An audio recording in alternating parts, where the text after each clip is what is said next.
Good morning, everyone. Good morning, everyone. How was day number one? I'm sorry, I didn't hear anybody. How was day number one? Did anybody miss yesterday? Was everyone here yesterday? A couple people missed it. I think yesterday was pretty spectacular, in my opinion. We had the morning start off by talking about community and kind of bringing people together, and I was reflecting on this last night, because this is what I do, is just constantly think about these things. And it was all about people. That's what yesterday's theme was about: ethics, philosophy, community. How do we come together and have a safer environment for children and elderly? Yesterday was all about people, so I'm really curious to see what today is about. All right, so without further ado, we have Mark Fidel, who is going to provide us with some mind-blowing insights. I've known Mark for a number of years. He and I go way back in terms of doing cybersecurity stuff here in New Mexico. So without further ado, I'll turn it over to Mark.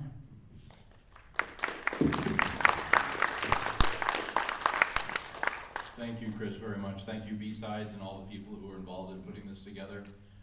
400 registered attendees, and somewhat less this morning. So there you go. One of the things I asked a couple weeks ago, hey, do you want my slides in advance? They said, no, just bring your laptop. That was their first mistake. And really, I don't think that there's been another mistake, but that was the first mistake. So who's in front of you? I am a native New Mexican, first and foremost. Been in the state much more than I've been out of the state, but traveled some. My current gig is my own consulting business. I have technology clients, both on the established side of the world, making money, doing good things for their customers, and then I have startups who want to be established, right? And so I work with a variety of technology entities, if you will. Interestingly enough, on the startup side, it's almost entirely AI. And so I always have to do conflicts check to say, all right, in this part of AI, am I conflicted with working with you because of these three other things that I'm working with these other people? So, my background related to cybersecurity is I was a co-founder of a company called RiskSense. We were around from 2006 to 2021. In 2021, we were acquired by a company called Ivanti, which is a private equity-backed software cybersecurity firm.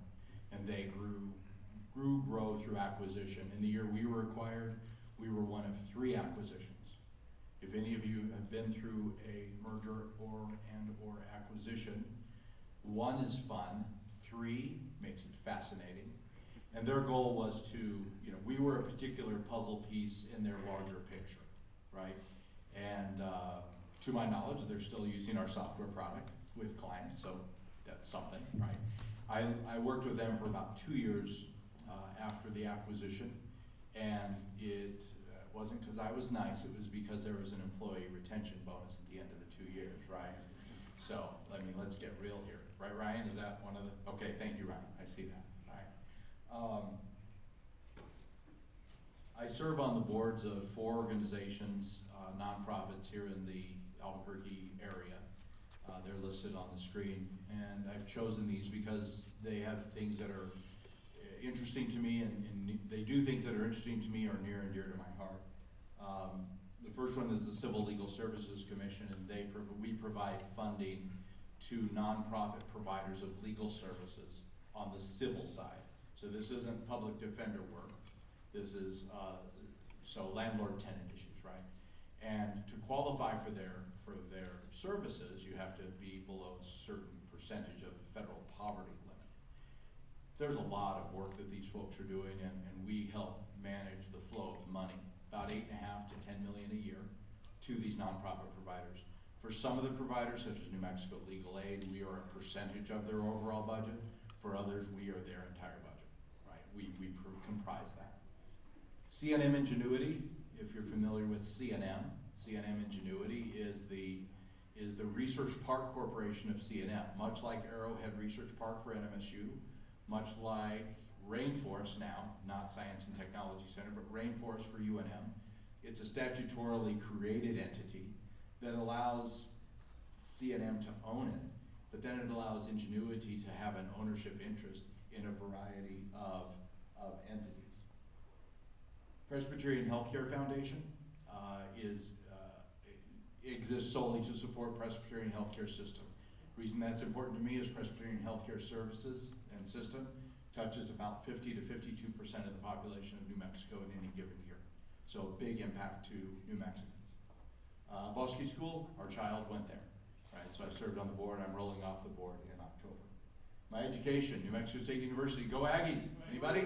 Yeah, let's hear it. All right. University of New Mexico, go Lobos. Yeah. All right, there we go. I figured, right? Proximity. And University of Denver, go Pioneers. Yeah. All right, there. Thank you. Appreciate that.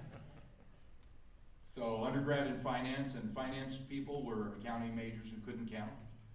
Accounting majors, however, were finance people without social lives.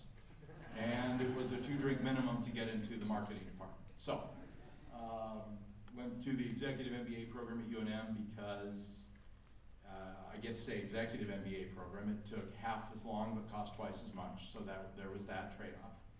And I have a law degree. I'm a licensed attorney. I do not practice much, or any, so I don't have malpractice coverage. Del, where's Del Amico? Did he leave? All right, Del, you're right there? Yeah. I don't have malpractice coverage. That was not legal advice I gave you earlier. Oh, okay. Sorry. All right, just checking. We're going to talk today about something called risk. We're not going to talk about mice beyond this slide. But there's an interesting parasite called toxoplasmosis. Women who may be of childbearing years are warned to stay away from cats and or cat litter because they may contract the parasite toxoplasmosis. Toxoplasmosis is fascinating, and I will tie that to risk here in a minute. I promise you I will. Mice get access to, it inhabits their bodies if the mouse eats infected something, right? Grain, whatever, okay? However, in order for toxoplasmosis to propagate and continue to survive in its ecosystem, it affects a mouse's risk behaviors. And it can make them less sensitive and less risk averse to predators, such as cats, right? So if you have a swashbuckling mouse who doesn't really give a damn, right, they're more than likely going to be eaten by a predator. Toxoplasmosis then gets transferred to another host, right, and then can propagate that way. Eventually, it can happen, especially for cats that are in the wild, toxoplasmosis gets back into the mouse ecosystem, and toxoplasmosis, therefore, continues to propagate, right? Now, secondarily, it can also infect humans, right? There haven't been a lot of studies, but some of the ones that have been done is that it lowers the risk profiles, meaning the risk aversion of humans as well. So one study that I think would be fascinating is people who compete in X Games, right? Do they have a toxoplasmosis volume in their body, right? And it affects centers in the brain that are responsible for, that's bad, this is good, right? So,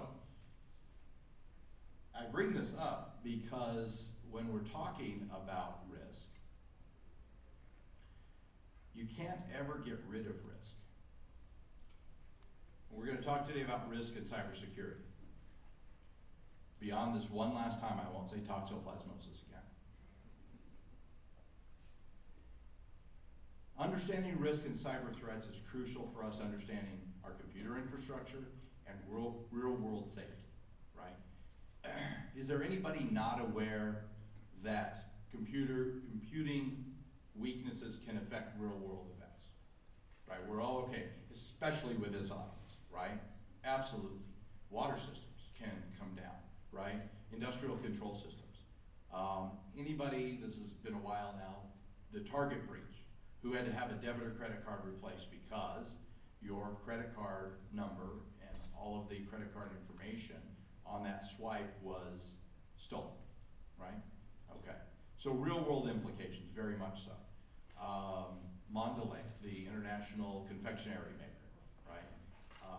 The WannaCry ransomware. Well, the WannaCry ransom lightware attack, because there was nobody on the other side waiting for ransom. It just locked up systems, right? So proactive security systems and measures go beyond just purchasing insurance. If you're in an entity that has cyber insurance and the decision makers, the powers that be, believe that we're good, have them take a look at this or have them call me, quite honestly, right? It's one piece of the larger security puzzle, okay? Risk impacts personal, professional, and online activities, we know that. And so implementing effective security steps can reduce cyber threats. Essentially what a good insurance policy gives you is it'll help you determine how good is the mop and bucket that you're using to clean up the mess that happened, right? Clean up on aisle 5, we have a problem. So insurance tends to be largely reactive. An event happened, how do we recover from it, right? As security professionals here, we should be much more on the proactive side versus the reactive side. Now, that's not to say you shouldn't have a good incident response plan by any means. You shouldn't have the tools available to understand what happens, right? But it should beg the question of, we've had an incident, do you really want to pay for attribution analysis and end up with the answer being, it was North Korea, and then what do you do? Gosh, I just paid $74,000 to learn it was North Korea, and then what do you do? Okay, great. So awareness of risk leads to smarter decision making in both professional and personal environments, okay? I am gonna say risk a lot here, but I won't say that other word anymore. So today we're gonna talk about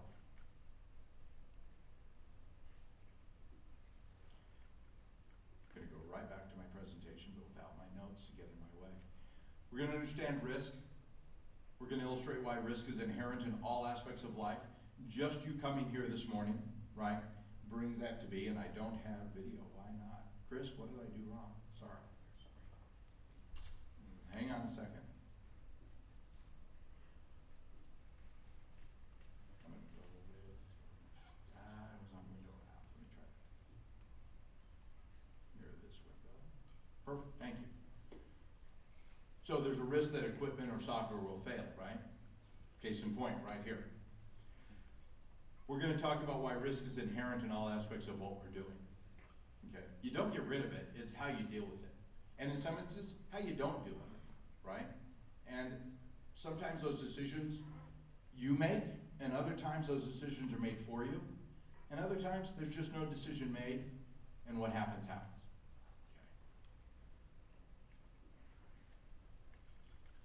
We're going to understand then focus on cyber risk. We're going to identify various threats and vulnerabilities that exist in the digital landscape. And I'm going to talk about the importance of securing our digital assets. We're going to talk about machine and software failures, right? Those things that just happen, okay? If you've ever been in a server room with a water pipe going over the top of it, wow, there's a lot of knowing laughs there, right? That's no fun. Or a server room that was never intended to be a server room, but gosh, that's where we put the big Dell machine, okay, right? Please don't hit the off switch with a mop handle, right? Always a nice note. Versus malicious behaviors. And when we get into this section, I'm going to talk a little bit about why I'm not quite sold that cyber insurance actually works as a concept when you're talking about the concept of insurance, okay? So I'll briefly differentiate between innocent mistakes in technology and those intentional malicious acts, okay?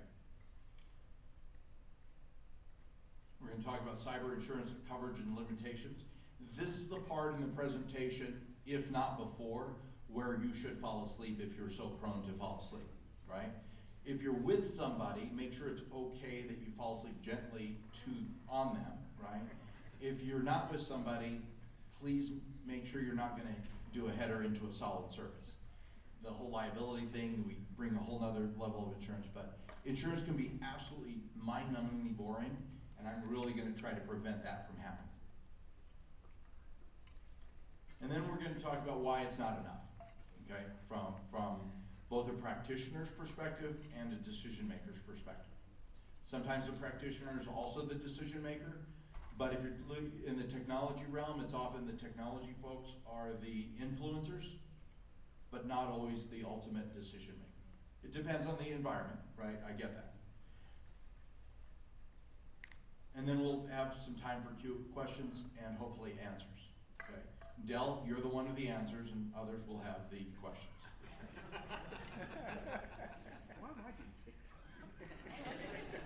Well, because you're the name that I can easily come up with quickly. That's why you get it. Right. Primer on risk, we're gonna understand the likelihood and impact. Because if I pick on Chris Perkins, he's gonna pull the plug, so I can't do that. All right. Risk is simply a combination of how likely an event, notice I didn't qualify event, good, bad, or indifferent, just an event, how likely an event is to happen, and then the potential impact it could have if it does occur, all right? Understanding this concept is crucial before you can go on to the concept of risk management and certainly cyber insurance. Fair enough? Think about the two terms possible and probable. There's a lot of things in the world that are possible that could happen right now to this building, right? But the realm of things that are probable is a smaller subset of that, hopefully, right? Because the things that are possible are pretty broad.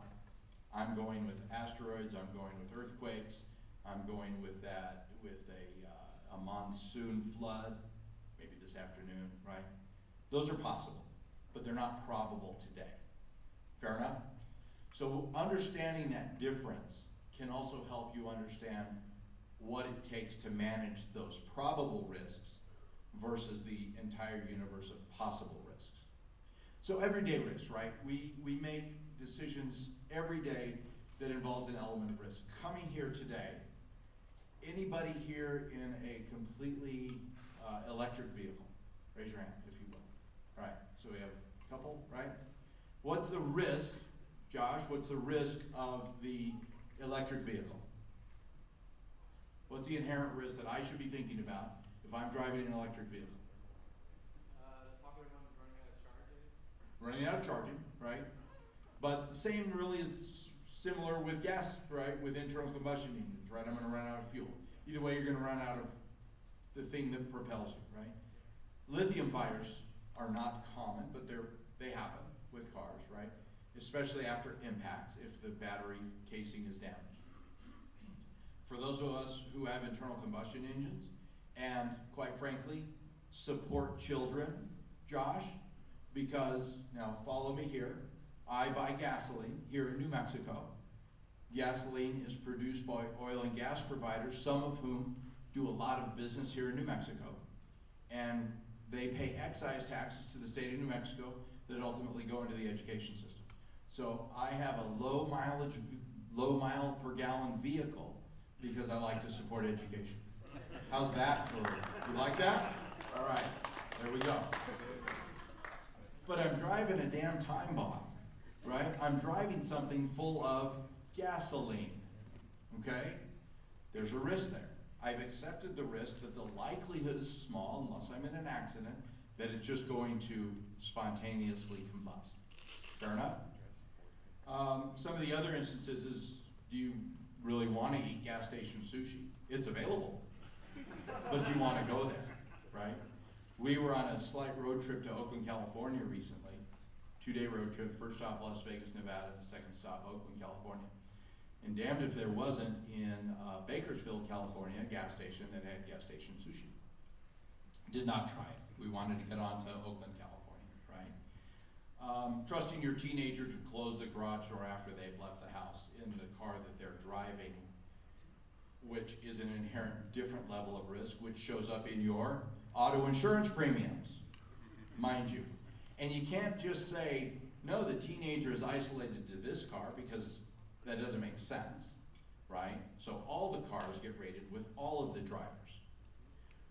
And those premiums you're paying show some semblance of an idea of the risk involved based on a lot of historical information about your driving habits, the age of the person driving, etc.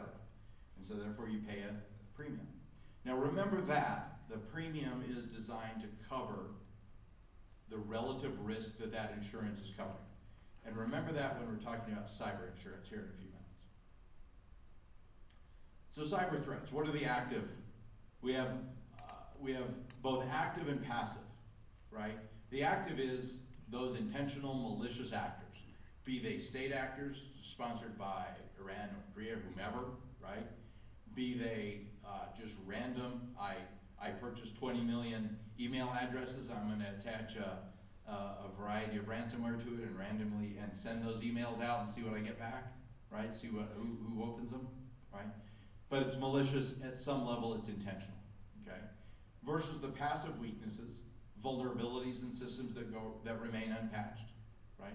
There's very few, and I'm gonna bring ransomware into this a fair amount because that's really an insidious problem, right? There's very few, there are some, but there's very few ransomware variants that cannot do what they do unless there are vulnerabilities in the systems they're attacking, pure and simple, right? They just become an ineffective piece of software if they are attached to a system or systems that don't have the vulnerabilities they're designed to go after. So why is ransomware so pervasive? Because there's a lot of unpatched systems in our environments, all right? Common vulnerabilities, software bugs, right? The software not acting, behaving as intended. That's why we have security. Is it still Security Tuesday? Microsoft security updates? I don't know. It's Security 3 a.m., right? That's why we have updates. Let those updates happen. I don't have to tell this crowd, but tell your constituents within your organizations, let the updates happen, please. Now, if this were a Microsoft machine, the update would happen right about now, right? At the most inopportune time. I swear there's logic involved in that. In boy, he's just getting going, or at least he thinks he's getting going, and we're gonna stop him cold with an update. Unpatched systems, poor security practices. Our daughter works for a managed service provider here in town, and she's quickly realizing the weakest part of any computer system is us, right? People. Very quickly realizing that and understanding. She's on the help desk. So addressing these vulnerabilities is crucial to the overall strength, right? It's not a one-stop shop here. It's not a, we're gonna do this and we're gonna be okay. No, here's a variety of things we have to do, and then we think we'll largely be okay. And if any of the security professionals in the room, which should be all of you, disagree with me, please save those disagreements for question and answers, and we'll have that discussion. So innocent errors and intentional threats. Machine and software failures, right? Just a drive dying, right? Statistically, these things are gonna happen. Advances, SSDs tend to fail less often, but when they fail, it tends to be more catastrophic, right? On that level. System crashes, glitches, power fluctuations. We moved a couple of years ago from one part of the area to another part of the area, and damned if we haven't had power outages in the new area, and it's weird, right? And not just glitches, but some time in those power outages, which is making me rethink the whole solar battery, right, or solar gas generator thing. Then there's of course the malware and intentional hacking, right? The person bringing the 3 boxes of donuts to your office can't open the front door because, right, pretends to be an employee, can't open the front door because the badge isn't available because I got 3 boxes of donuts, can you open the door for me? I got donuts, why aren't you gonna let me in, right? I was doing training for the New Mexico Department of Finance and Administration on a Monday morning in January a number of years ago. And for those people who were either silly enough or had the bad luck to sign up for an 8 a.m. security training session at work, I brought donuts. I brought 3 boxes of donuts. And I didn't realize that the building I was going to had a time lock on the outside locks. They unlocked at 8 o'clock, I got there at 7:30 to set up. It's January, I got donuts, I got a backpack, it's cold, and an employee walks up and says, hey, can I help you? And I said, yeah, I'm giving a presentation at 8 a.m., and I named a name of my host, and I said, but I didn't realize the doors were locked. I'll let you in. Do you know where you're going? Yes. She went her way, I went my way. She was in my class later that day. And I asked her permission to use her as an example before I did this. That garnered her 2 donuts. And so she didn't ask who I was. She didn't ask for credentials. She didn't escort me to where I thought I was going, right? And I think maybe the thinking, and this is purely conjecture on my part, her thinking was, that's not my job, right? I work here, I'm in some element, but I'm not, just lost the microphone, that's all right. But I am not the security person, right? I'm not the security personnel, right? So from that perspective, then no problem. The security failed. It did, right? Luckily, I wasn't a bad guy, or at least not in that moment, right? And it was a learning lesson. Don't open the door to the guy with the donuts, pure and simple, okay, from that perspective. Let's talk about cyber insurance and why, just coverage and limitations, and then throughout here, why it may make sense and why it doesn't. And I used to sell commercial insurance, so I'm not unaware of how insurance coverages work, how it's underwritten, things like that. And this is why cyber insurance as a class of insurance really boggles my mind to this very day. So cyber insurance provides financial protection against costs associated with data breaches. Data breach can be anything from somebody bad got in and stole data to I lost my laptop with data on it. That's a breach, right?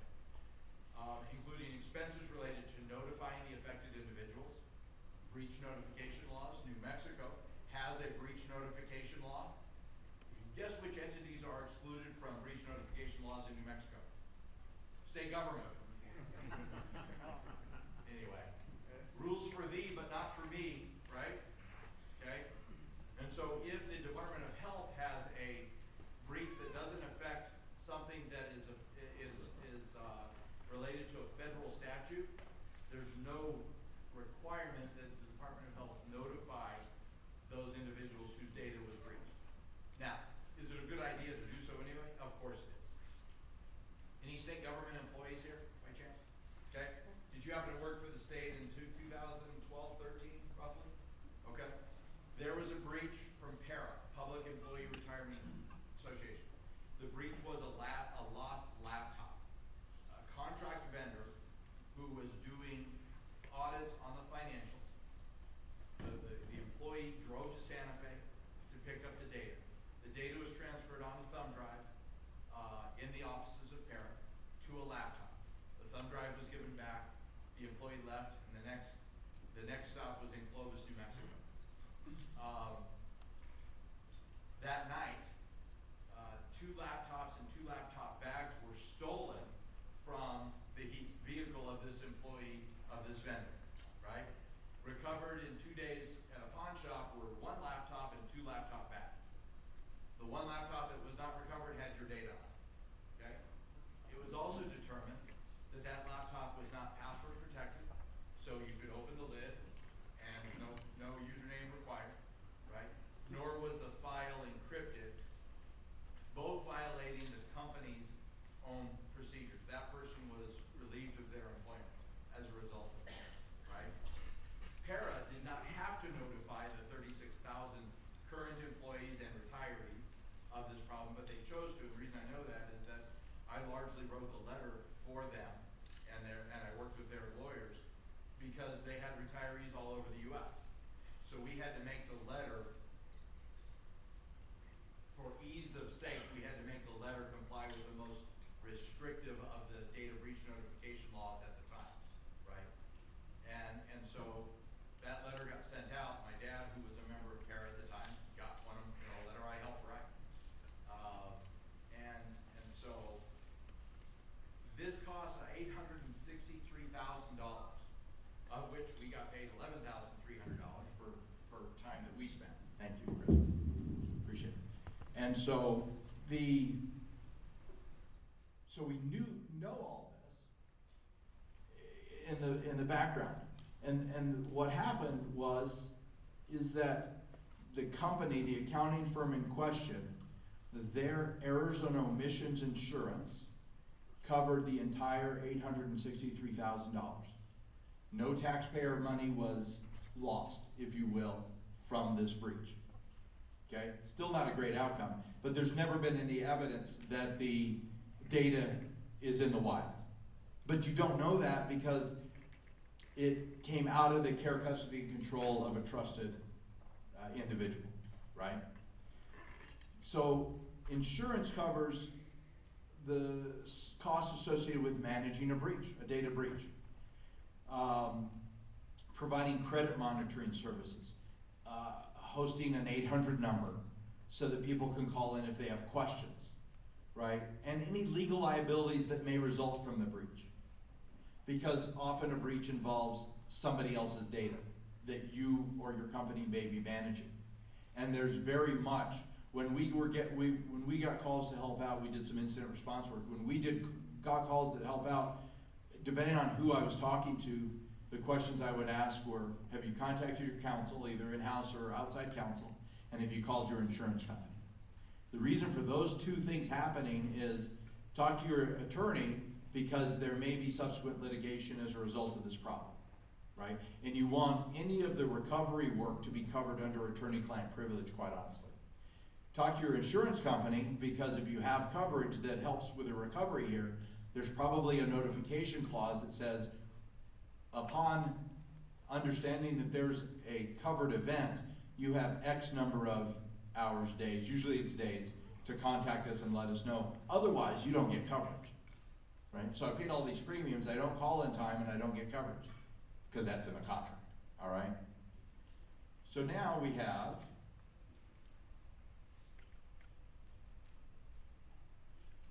cover business interruption, right? Have you ever been involved in an incident where it shut things down?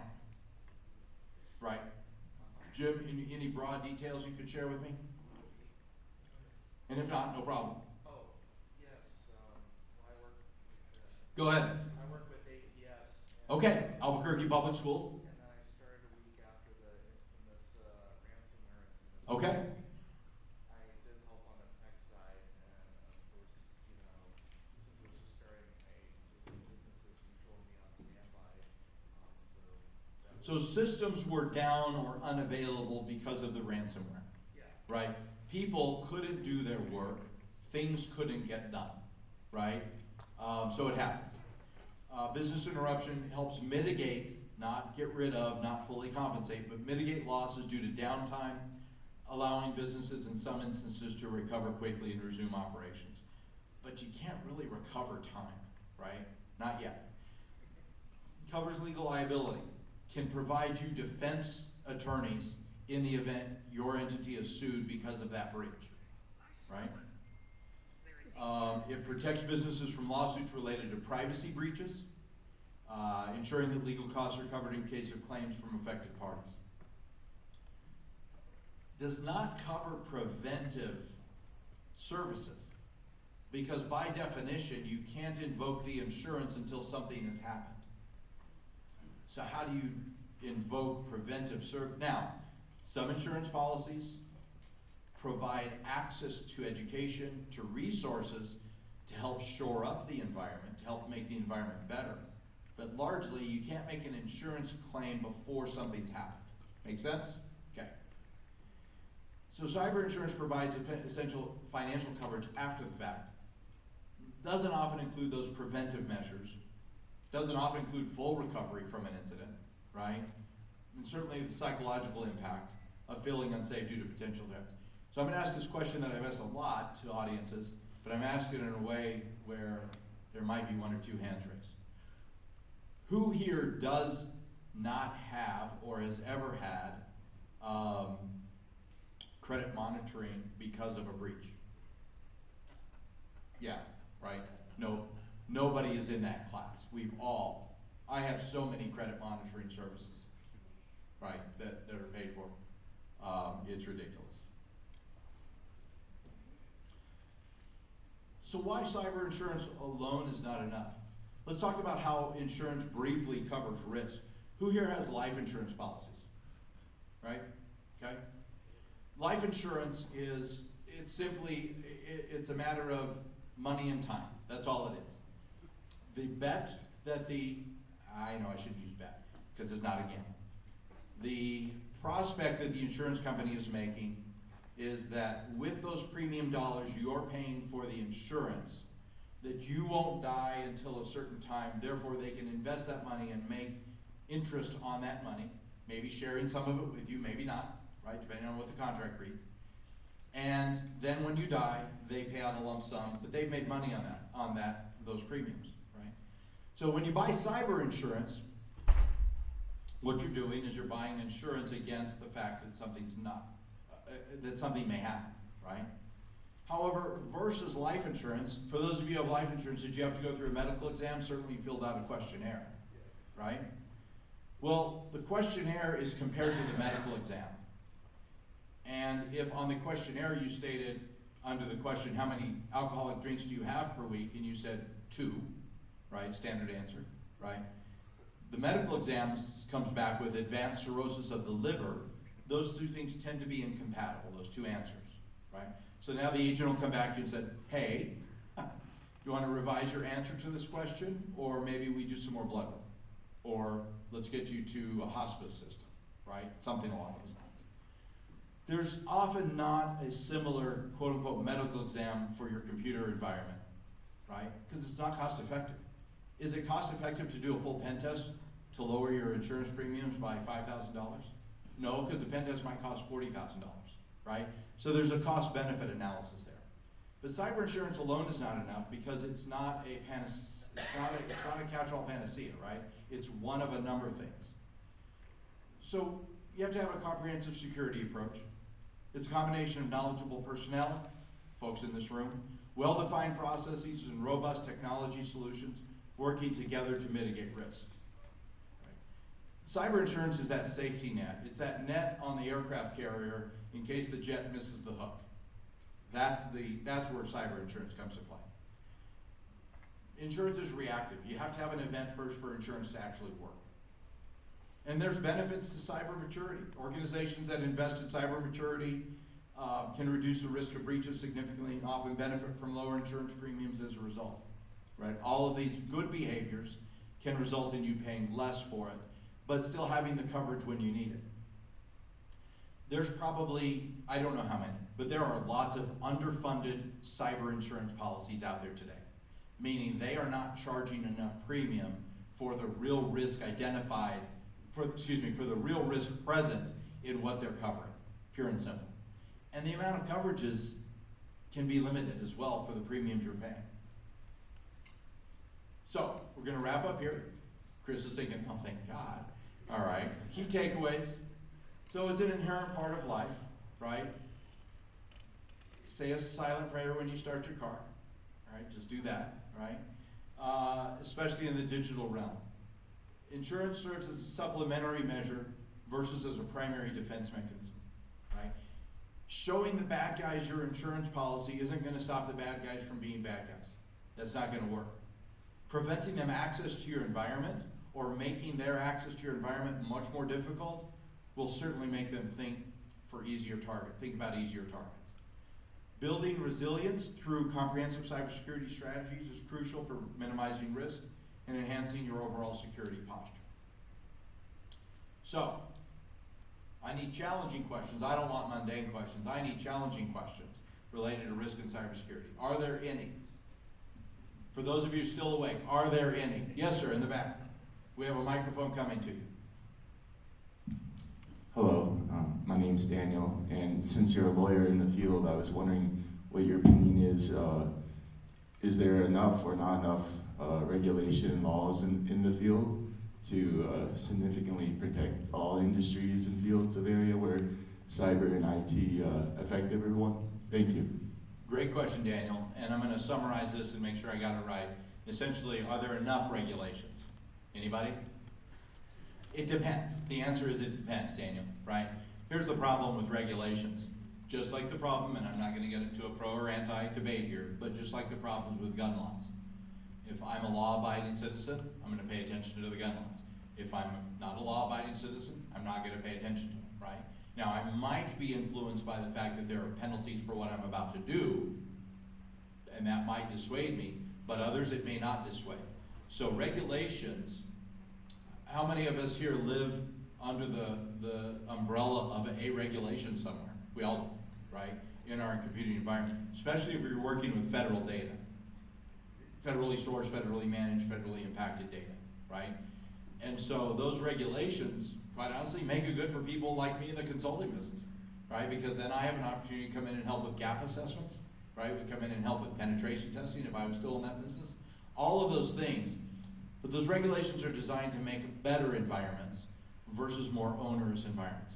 Sometimes in the midst of it, you won't think that's the case, but hopefully for the majority of regulations that are out there, think CMMC, think PCI, payment card industry stuff, which isn't a regulation, but if you want to play with the credit card companies, you have to follow their rules, right? They help. Are there enough regulations? There's probably not enough right regulations. I'll put it that way, all right? Other question? It's a two-part question. Thank you.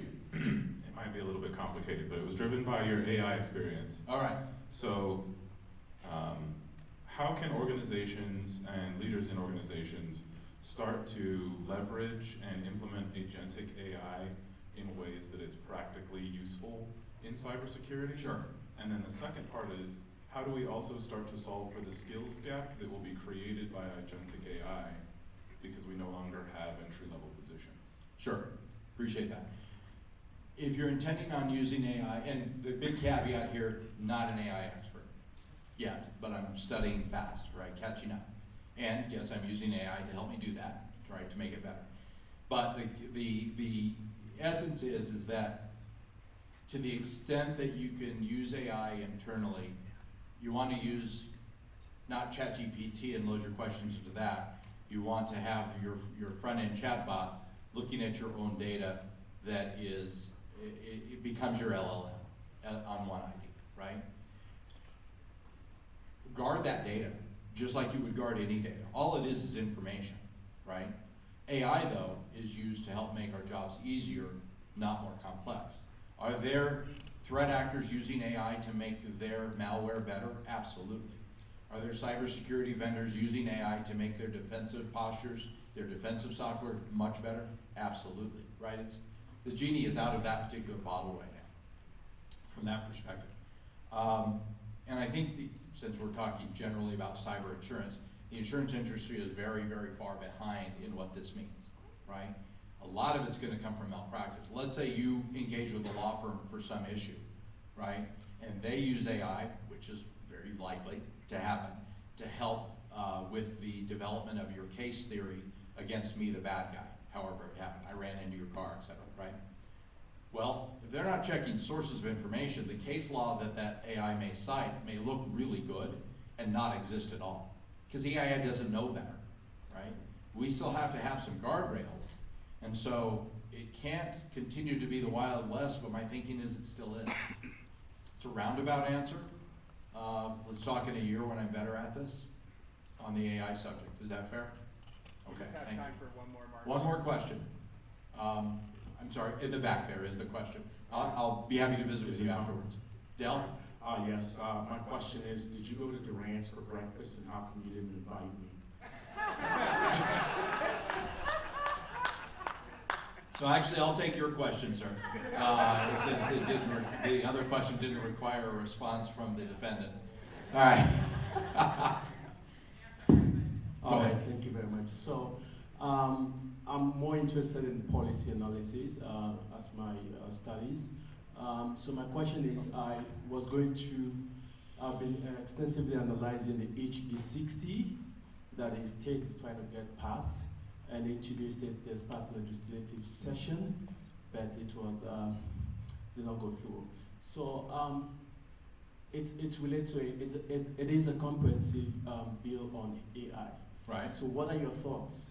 Because it covers so many industries. So what are your thoughts about that specific bill that emphasizes on discrimination, transparency to the consumers, and less emphasis on the developers and so many things? So what are your thoughts generally about the HB60? Great question. I'll be brief and I'll be happy to visit with you once they've kicked me off the stage, okay? But the large question is, I think the larger implication is the learning aspect. And for humans, right, it tends to be nature versus nurture. What is something that we can do without being taught? Well, breathing, heart beating, those types of things, walking at some level, right? Versus what do we learn from our environment? AI learns from its environment. It doesn't have any inherent knowledge, right? It's whatever it is exposed to, and it builds off of that, right? And so if you're putting your own company data into a ChatGPT type environment to then get a result, be cautious because now it's learned that company data and it can use it publicly for other issues, right? There's been many instances of people finding credentials, finding stuff that shouldn't be in the public sector in ChatGPT and others. My time's up. I'll be happy to visit with you a little bit further because that wasn't a great answer for you. Thank you. Thank you, Mark. Big round of applause to Mark Fidel. Thank you very much for being here. Thank you for your support and sponsorship of the event as well. Absolutely.